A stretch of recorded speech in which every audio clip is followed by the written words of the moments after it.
Certains ont songé à dissiper préventivement la puissance des grands séismes en provoquant plusieurs petits. Et cette idée s'est concrétisée. Une machine a été construite dans ce but.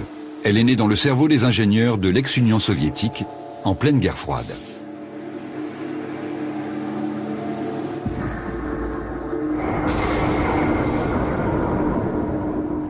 Conçue pour fournir une nouvelle source d'énergie, la machine à tremblement de terre avait la puissance d'un petit réacteur nucléaire. Les sismologues voulurent s'en servir pour mesurer l'épaisseur de la croûte terrestre. Le principe de cette expérience était le suivant.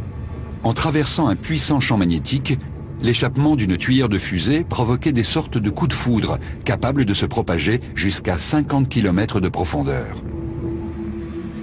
Ce qui se produisit alors les étonna beaucoup. La Terre répliqua par des micro-séismes.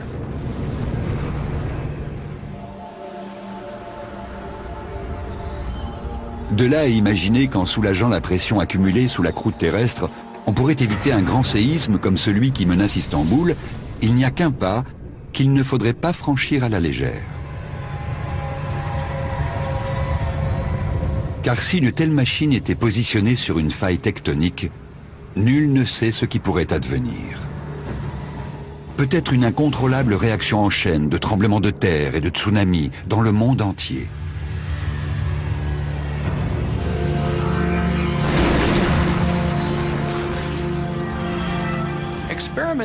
Il est très difficile d'expérimenter sur Mère Nature, et nous devons être très prudents.